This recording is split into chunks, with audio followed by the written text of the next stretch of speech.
Good evening दोस्तों, मैं आशीष शुक्ला आपके अपने YouTube channel Disha GS classes with Ashish Shukla पर आपका स्वागत करते हैं। आज हम आपको साइंस के 25 बेहतरीन प्रश्नों का संकलन लेकर आपके सामने उपस्थित हुआ हूं। उम्मीद करता हूं इस वीडियो को आप अंत तक देखेंगे और 1 बाय 1 25 क्वेश्चन की प्रैक्टिस आप हमारे साथ करेंगे ताकि आप आने वाली आगामी प्रतियोगी परीक्षाओं में अच्छे अंक अर्जित करके सफलता सूची में अपना नाम अंकित करा सकें। इस कोरोना काल में घर पर रहें, सुरक्षित रहें और सर्दी से भी बचें और बैठकर आराम से पढ़ाई करें। इस शीतलहरी में ना निकलें और अपनी तैयारी को एक मजबूत आधार देने का काम करेंगे। पहला क्वेश्चन है, मानव की उत्पत्ति किस युग में हुई? प्लीस्टोसिन युग, मायोसिन युग, प्लायोसिन युग, ओलिगोसिन युग। अच्छा क्वेश्चन है। जल्दी आपको YouTube की दुनिया में इस टाइप के बेहतरीन प्रश्नों का संकलन नहीं मिलेगा। यही वो प्रश्न है जो परीक्षाओं में सीधे आपसे पूछे जाते हैं। तो मानव की उत्पत्ति किस युग में हुई? मानव की युग बेटा हुई प्लायोसिन युग में। प्लायोसिन युग का जो कालखंड है वो है बेटा 70 मिलियन ईसा पूर्व से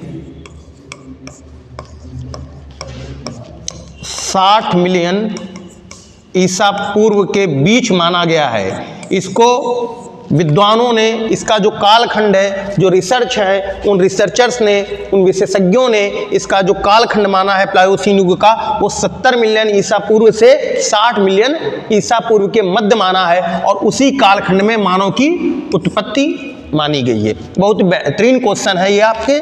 अगला देखिए, सेकंड क्वेश्चन, मानव का विकास कहाँ से हुआ? तो बेटा मानव का विकास मध्य एशिया से। मानव का विकास कहाँ से हुआ? मध्य एशिया से हुआ। ये साइंस का क्वेश्चन हो गया। ऐतिहासिक दृष्टि से एक प्रश्न आपसे पूछा जाता है कि आर्यों की उत्पत्ति कहाँ से मानी गई है? आर्यों की उत्पत्ति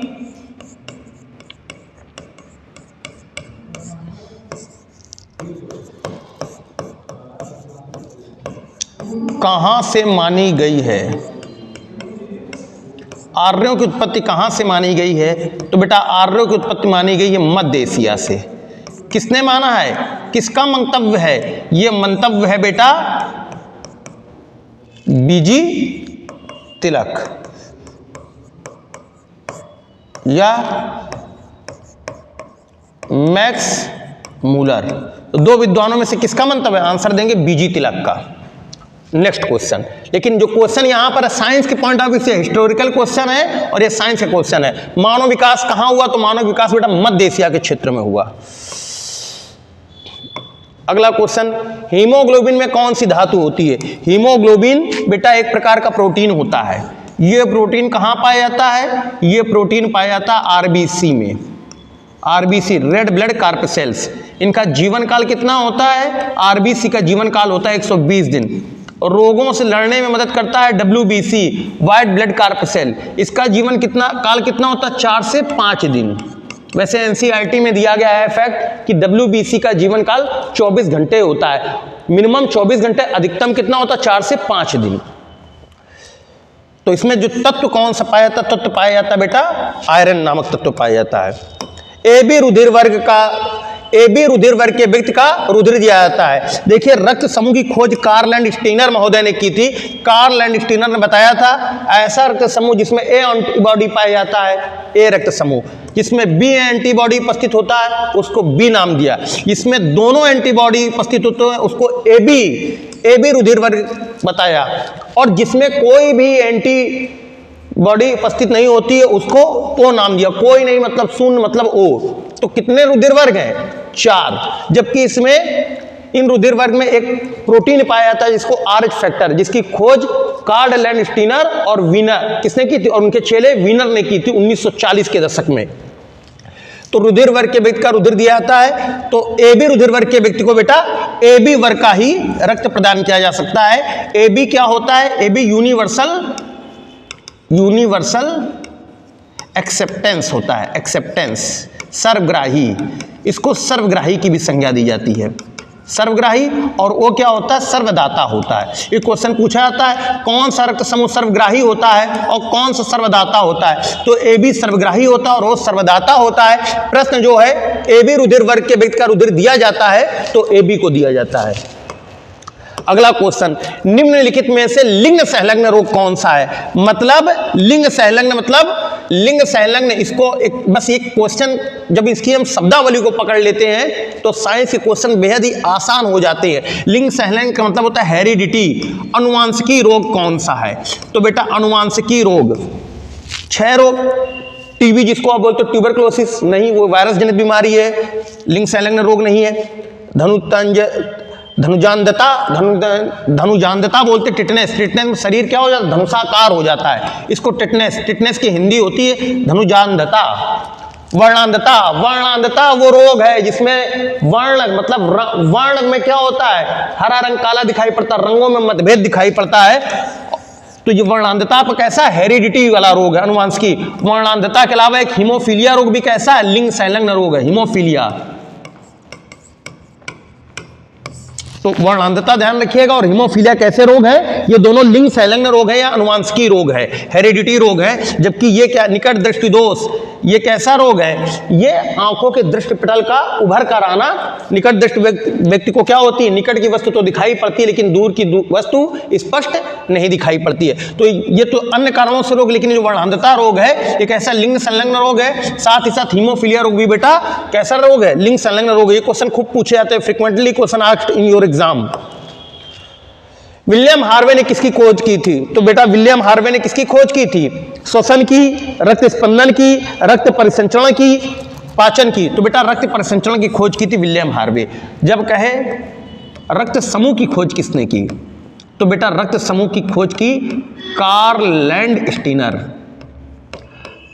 कार्ल लैंडस्टीनर। ये कंफ्यूजन पॉइंट है। और अगर आपसे कहे रक्त परिसंचरण की खोज किसने की, तो बेटा रक्त परिसंचरण की खोज की थी आपके विलियम हार्वे सर ने, विलियम हार्वे। रक्त क्या होता है? तो बेटा रक्त एक तरल संयोजी ऊतक है, एक तरल संयोजी ऊतक है, एक लिक्विड टिश्यू है, तरल संयोजी ऊतक। कनेक्टिव टिश्यू होता है। एंटीजन क्या होते हैं बेटा? एंटीबॉडी के विपरीत, एंटीबॉडी का अवशोष, एंटीबॉडी के निर्माण हेतु उत्प्रेरक। बेटा एंटीबॉडी के निर्माण हेतु ये किसका काम करते हैं? उत्प्रेरक का काम करते हैं एंटीजन, वेरी इंपॉर्टेंट। ये भी बेसिकली प्रोटीन ही होते हैं, प्रोटीन के बने होते हैं। किससे निर्मित होते हैं बेटा? प्रोटीन के निर्मित होते हैं, प्रोटीन से निर्मित होते हैं। ये भी क्वेश्चन पूछा जाता है। एक क्वेश्चन ये पूछेगा, दूसरा ये पूछेगा क्या होता है, एंटीबॉडी के निर्माण हेतु उत्प्रेरक का काम करते हैं। हीमोफीलिया रोग है, अभी क्वेश्चन बताया था। हीमोफीलिया कैसा रोग है? अनुवांशिकी तथा लिंग संलग्न रोग है। कैल्शियम की कमी से होता है? नहीं। रुधिर की कमी से होता है? नहीं। रुधिर की कमी से कौन सा रोग होता है बताइए? रुधिर की कमी से होने वाला रोग है एनीमिया, इसको रक्त अल्पता भी बोलते हैं, एनीमिया, रक्त अल्पता रोग। उपयुक्त में से कोई नहीं, तो इसका बेस्ट आंसर हो जाएगा अनुवांशिकी तथा लिंग संलग्न रोग है। पिता ए रुधिर वर्ग का और माता बी वर्ग की है, तो संतानों में कौन सा रुधिर वर्ग होने की संभावना है? तो संतानों में ए भी हो सकता है, बी भी हो सकता है, ए बी भी हो सकता है और ओ भी हो सकता है, मतलब चारों हो सकते हैं। बहुत ही इंपॉर्टेंट क्वेश्चन, क्या हो सकता है? चारों। अगला देखिए, श्वेत क्रांति किससे संबंधित है? तो श्वेत क्रांति बेटा दुग्ध उत्पादन से संबंधित है। इसके जनक सर वर्गीज कुरियन थे। वर्गीज कुरियन का जन्म बेटा कहां पर हुआ था? केरल में हुआ था।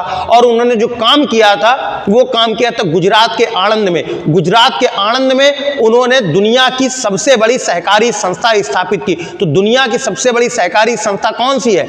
अमूल है। ध्यान रखिएगा, क्वेश्चन लेखपाल में क्वेश्चन इंपॉर्टेंट हो सकता है और ये क्वेश्चन यूपी पेट परीक्षा 2021 में पूछा गया है। श्वेत क्रांति का संबंध किससे है? तो बेटा श्वेत क्रांति का संबंध सर वर्गीज कुरियन से है। किससे है? सर वर्गीज कुरियन से, वर्गीज कुरियन से है, वर्गीज कुरियन। श्वेत क्रांति का संबंध वर्गीज कुरियन से है। नेक्स्ट क्वेश्चन देखिए, RH कारक की खोजकर्ता कौन थे?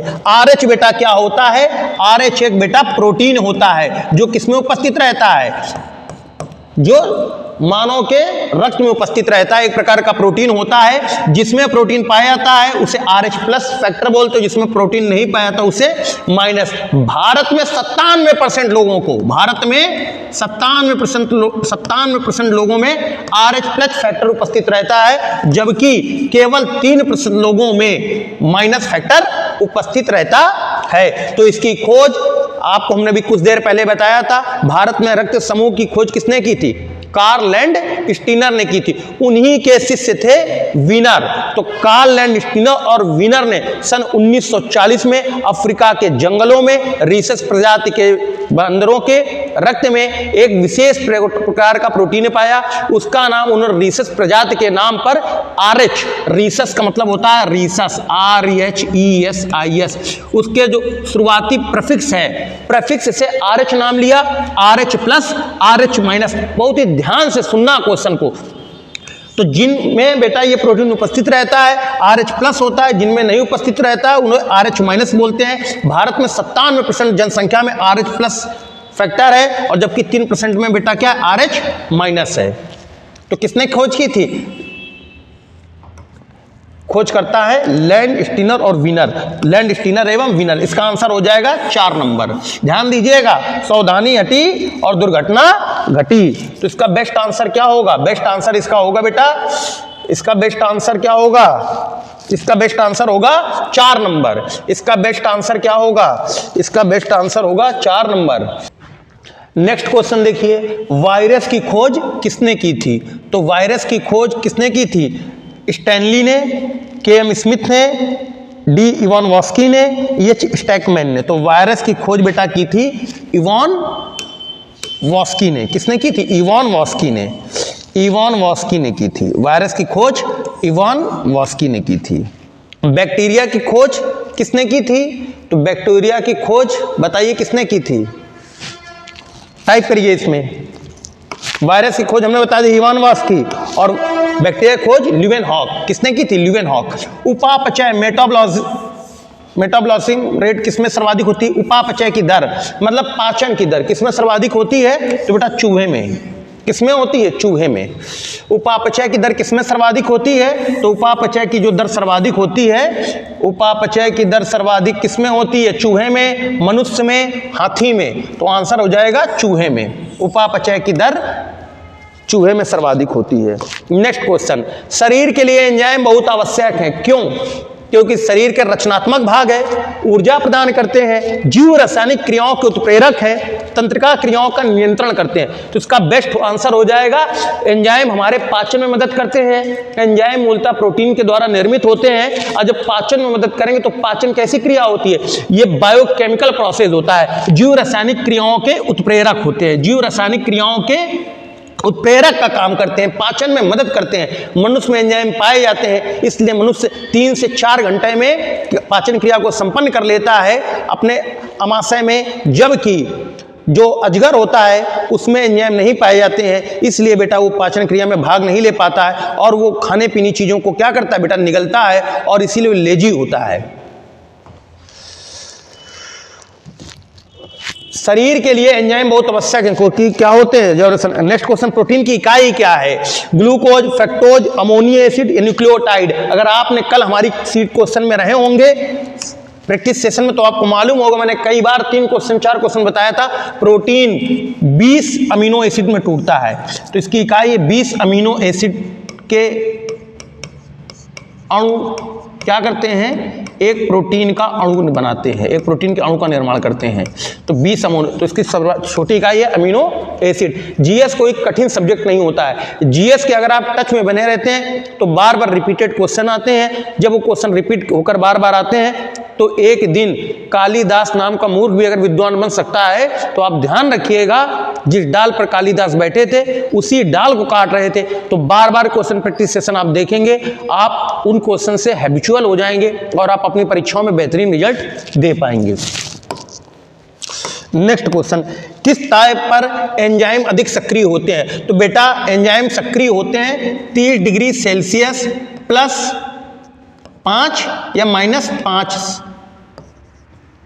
30 से 35 के बीच। तो इसका बेस्ट आंसर मारिएगा आप 35 डिग्री। 35 डिग्री तो है नहीं, तो नियर अबाउट आप मारिएगा 40 degree centigrade. Best answer 40 degree centigrade. आयोग ने इसका 40 डिग्री सेंटीग्रेड माना है। शरीर में अधिकतम ऊर्जा संचय किस पदार्थ के रूप में होता है? तो शरीर में अधिकतम ऊर्जा संग्रह बेटा किसमें होता है? तो वसा में होता है। वसा में एक जो अणु होता है, वसा का 1 ग्राम अणु, 1 ग्राम अणु का विघटन होने पर 9.2 कैलोरी ऊर्जा मिलती है, जबकि प्रोटीन के 1 ग्राम अणु के अवशोषण पर 4.2 कैलोरी ऊर्जा मिलती है।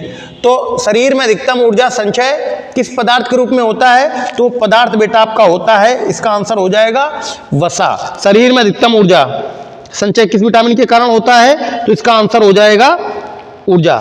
यहां पर 9.1 कैलोरी, 1 ग्राम में कितनी होती है? 9.1 कैलोरी। नेक्स्ट क्वेश्चन देखिए, भूखा व्यक्ति शरीर के किस भंडार का सबसे पहले उपयोग करता है? तो बेटा हमारा जो लीवर होता है, जिसको विष की फैक्ट्री भी बोलते हैं, तो हमारा जो लीवर होता है उसमें क्या इकट्ठा होता है? ग्लाइकोजन। तो ग्लाइकोजन इकट्ठा होता है जब हम व्रत रहते हैं, फास्ट करते, उपवास करते हैं, अनशन करते हैं, हम कुछ खाते पीते नहीं, घर से गुस्सा हो जाते हैं, तो हमारा जो लीवर होता है, लीवर में संग्रहित जो ग्लूकोज होता है उसको ग्लाइकोजन बोलते हैं। तो भूखा व्यक्ति शरीर किस भंडार का सबसे पहले उपयोग करता है? तो आपका प्रोसेस, आप अगर खाना नहीं खा रहे लेकिन आपका शरीर क्या कर रहा है? प्रोसेस को चला रहा है, तो ग्लाइकोजन किसका उपयोग करता है? ग्लाइकोजन का उपयोग करता है। और कहां पर एकत्रित होता है? ये कहां पर संग्रहित होता है? ये क्वेश्चन हमने कराया था परसों प्रैक्टिस सेट में, साइंस में। यकृत में संग्रहित होता है। हमने बताया ना कि हर एक क्वेश्चन बार बार रिपीट होता है। अगर आप जीएस के टच में होते हैं तो आपकी पूरी तैयारी, संपूर्ण तैयारी हो जाती है। बच्चों में रिकेट्स तथा ऑस्टियोमाइलिस, ऑस्टियोमाइलिस बेटा वयस्कों में होता है। हड्डियां बेटा जर्जर हो जाती, कमजोर हो जाती है, भंगुर हो जाती है, और कहीं आप बाइक से भी गिरते हो और आपका पैर में क्या आ जाता है? फ्रैक्चर हो जाता है। जबकि बच्चों के पैर टेढ़े हो जाते हैं, उसको हम बोलते हैं रिकेट्स बीमारी। क्या, कौन सी बीमारी? रिकेट्स बीमारी। किस विटामिन कमी से? तो बेटा विटामिन डी की कमी से। और विटामिन डी का प्रचुर स्रोत क्या होता है? सूर्य का प्रकाश होता है। 20 नंबर क्वेश्चन, कोबाल्ट धातु किस विटामिन में होता है? ये क्वेश्चन भी मैंने कल आपको बताया था। तो किसमें होता है? विटामिन B12 में। बस क्वेश्चन का प्रकार दूसरा है, अगर कॉन्सेप्ट वही है। इसको साइनोकोबालामिन विटामिन बोलते, विटामिन B12। अगला देखिए 22 नंबर क्वेश्चन, 21 नंबर क्वेश्चन, पित्त का निर्माण होता है। पित्त का निर्माण कहां होता है बेटा? पित्त का निर्माण बेटा आपके यकृत में होता है, लीवर में होता है। लीवर में होता है। और पित्त क्या होता है बेटा? क्षारीय होता है। इसका पीएच मान कितना होता है? इसका पीएच मान होता है 7.4 पीएच। पित्त क्षारीय होता है और लीवर में होता है। पित्त का निर्माण कहां होता है? लीवर में। अगला क्वेश्चन, विटामिन सी है। विटामिन मुख्य रूप से शाकाहारी पादपों में पाया जाता है, रसीले फलों में, खट्टे पदार्थों में पाया जाता है। इसका रासायनिक नाम एस्कॉर्बिक एसिड होता है। सर्वाधिक विटामिन सी बेटा आंवले में पाया जाता है। आंवला को आयुर्वेद रत्न की भी संज्ञा दी जाती है। हालांकि सर्वाधिक विटामिन चेरी ब्लॉसम में पाया जाता है, लेकिन आपकी परीक्षाओं में जो आंसर होगा वो क्या होगा बेटा? आंवला होगा। तो एस्कॉर्बिक एसिड, विटामिन सी क्या है? एस्कॉर्बिक एसिड इसका रासायनिक नाम। विटामिन ए का उत्कृष्ट स्रोत क्या है? गाजर, सेब, शहद, खट्टे फल। तो इस विटामिन ए का स्रोत है बेटा गाजर। बहुत ही आसान क्वेश्चन। अगर इस टाइप के क्वेश्चन आप नहीं कर पा रहे हैं, इस पूरे 25 क्वेश्चन प्रैक्टिस में हम बेटा बेसिक क्वेश्चंस भी रखते हैं, तो बेसिक कैटेगरी के क्वेश्चन है। हम मिडेवल क्वेश्चन, मीडियम क्वेश्चन भी रखते हैं, जिसको मॉडर्न बोलते हैं, मॉडरेट बोलते हैं। मॉडरेट लेवल के क्वेश्चन रखते हैं और एडवांस लेवल के भी क्वेश्चन रखते हैं। तो कुल मिलाकर सभी तरीके, लेकिन आप ये प्रैक्टिस सेट करते रहेंगे तो तीनों स्तर की परीक्षाओं के क्वेश्चन की तैयारी आपकी होती रहेगी। कार्बोहाइड्रेट का पाचन होता है। तो कार्बोहाइड्रेट का पाचन एरेप्सिन के द्वारा बेटा प्रोटीन का पाचन होता है। इस टेप्सिन नाम का कोई एंजाइम ही नहीं होता है। पेप्सिन से भी प्रोटीन का पाचन होता है। एमाइलोप्सिन, एमाइलेज नाम का एक एमाइलोप्सिन नाम का बेटा एक क्या पाया जाता है? स्टोमेक, अमाशय में पाया जाता है एंजाइम, जो एमाइलेज में परिवर्तित करता है। तो कार्बोहाइड्रेट का पाचन किसके में होता है? एमाइलोसिन के द्वारा। और एमाइलोसिन एंजाइम कहां पर उपस्थित होता है? ये बेटा एंजाइम उपस्थित होता है अमाशय में। अमाशय बोले तो स्टोमेक। बेटा डे बाय डे और वीडियो बाय वीडियो आपको सुधार दिखाई पड़ेगा। सहयोग करते रहिए, पूरा वीडियो देखते रहिए। घर के जितने भी मोबाइल हैं सब में इस चैनल को सब्सक्राइब कर लीजिए और सभी में वीडियो 20-20 मिनट चला दीजिए ताकि एक ठीक ठाक वॉच टाइम आ जाए और हमको लाइव ऑप्शन आने का मिल जाए। मैं आप लोगों को लाइव आकर पूरा कंटेंट पढ़ाऊंगा और उम्मीद करते हैं 27 तारीख से ऑफलाइन क्लासें स्टार्ट हो जाएंगी। ये सरकार हो सकता है, उम्मीद करते धीमे धीमे कोरोना के केसेस गिर रहे हैं, आप लोग न्यूज चैनल से अपडेट होंगे। वायरस को सजीव कहा जाता है। क्यों कहा जाता है? वायरस को सजीव और निर्जीव के बीच की कड़ी भी कहा जाता है, लेकिन सजीव क्यों कहा जाता है? जब वायरस हमारे शरीर से बाहर होता है तो जब ये डीएक्टिवेट होता है पूरी तरीके से निर्जीव होता है, लेकिन जब ये हमारी कोशिकाओं में प्रवेश कर जाता है तो ये अपने समान ही उत्पत्ति कर देता है, अर्थात ये अपने संतानों की उत्पत्ति बढ़ा देता है। इसके अंदर संतानोत्पत्ति का गुण पाया जाता है। एक वायरस शरीर में कई वायरस प्रवेश कर देता है। एक प्रकार से ये रक्त बीज के समान होता है। जिस प्रकार से मां दुर्गा जब रक्त बीज नामक राक्षस से लड़ रही थी तो जब वो रक्त बीज का उन्होंने वध किया, वो जहां जहां रक्त बीज की रक्त की बूंदें गिर रही थी अपने समान रक्त बीज की नामक राक्षस को पैदा कर रही थी। वही काम ये वायरस करता है, इसलिए वायरस को भारत में रक्त बीज की भी संज्ञा दी जाती है। वायरस क्या करता है? अपने समान ही शक्तिशाली वायरस को उत्पन्न कर देता है। कोरोना यही वायरस है और ये यही काम कर रहा है। तो इन्हें किष्टलीकृत कर सकते नहीं, ये संख्या में बढ़ सकते हैं। बिल्कुल आंसर सही। अगर आपने कॉन्सेप्ट पकड़ा है तो इन चीजों को आप समझ सकते हो। इन विभिन्न कोशिकांग नहीं होते, गलत इसमें कोशिका के अंग पाए जाते हैं, उपयुक्त में से कोई नहीं। तो इसका बेस्ट आंसर होगा ये। आज के लिए इतना ही। इस क्वेश्चन को अच्छे से देखिए। जय हिंद दोस्तों।